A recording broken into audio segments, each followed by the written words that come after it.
വരെ വിരുന്ന് വന്നിട്ട് നിങ്ങളെ ഉടുക്കും കൊണ്ടുപോയില്ലല്ലോ. നമുക്ക് ഉടുക്കണം ഉട്ടോപ്യ ഫെസ്റ്റിക്ക് എന്നപ്പാനോട് പറയും. ഒക്കെ വെട്ടി ഒഴിവാക്കാൻ വെറുതെ മാലപ്പടക്കണ്ടാണ് മാതിരി ഇങ്ങനെ ഉണ്ടായിക്കാന്നല്ലാതെ എന്ത്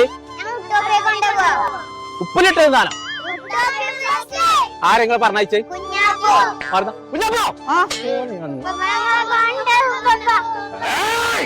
ഒരു കൊയ്യാൻ തരും ഞാൻ കൊണ്ടേക്കൊണ്ട് എന്താ കുട്ടികളെ പറഞ്ഞ് മൂപ്പിച്ചിട്ടുണ്ട് ഉട്ടോപ്യൻ ഫെസ്റ്റിക്ക് പോവാൻ ഇപ്പൊ പാനോട്ടി വന്ന ആ ഒറ്റ പരിപാടിയാണ് പോയിക്കോളി അതിന് കുഴപ്പമില്ല. ഉട്ടോപ്യൻ ഫെസ്റ്റ് പറഞ്ഞിട്ടുള്ള ഒരു ഫെസ്റ്റ് അവിടെ നടക്കും. ഇനി ഫസ്റ്റ് സെക്കൻഡ് ഇനി പെരുന്നാക്ക് പോവാ എല്ലാവർക്കും. എല്ലാ കുട്ടികളും പോകണ്ട് ഞങ്ങളും കൊണ്ടുപോയി. എന്നാ ഇനി ഒന്നും നോക്കണ്ട എല്ലാവരും മാറ്റിക്കൂലി ഞാനും ഒന്നും കളറാവട്ടെ. ആറ്റിക്കൂടെ പോവാ എല്ലാത്തിനും കയറണ്ട കേട്ടോ. ഇതന്നെ ഞങ്ങളെ കൊണ്ടുവരാറുണ്ട്.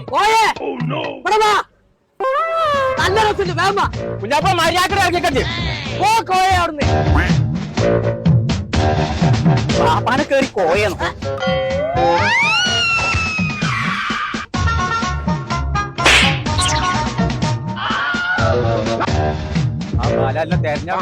അപ്പൊ ചങ്കള നമ്മൾ ഇപ്പൊ ഉള്ളത് ഉട്ടോപ്യൻ ഫെസ്റ്റ് എന്ന് പറഞ്ഞ ഒരു അടിപൊളി സ്പോട്ടിലാട്ടോ. അപ്പൊ കുട്ടികൾക്കും മുതിർന്നവർക്കൊക്കെ ഒരേപോലെ ആസ്വദിക്കണം എന്നുണ്ടെങ്കിൽ ഇങ്ങോട്ട് പോകുന്നോളിട്ടോ. ഉച്ചക്ക് 2 മണി മുതൽ രാത്രി 10 മണി വരെ ആയിട്ട് ഇവിടെ പ്രവർത്തനം ഉള്ളത്. അപ്പൊ വലിയ പെരുന്നാളൊക്കെ അടിച്ചു പൊളിച്ചാന്നുണ്ടെങ്കിൽ 30 റുപ്യേന്റെ ടിക്കറ്റ് എടുത്താണ് ഇങ്ങോട്ട് പോകുന്നോളി. വളാഞ്ചേരി എടവൽക്കുന്നിലുള്ള ഉട്ടോപ്യൻ ഫെസ്റ്റ്.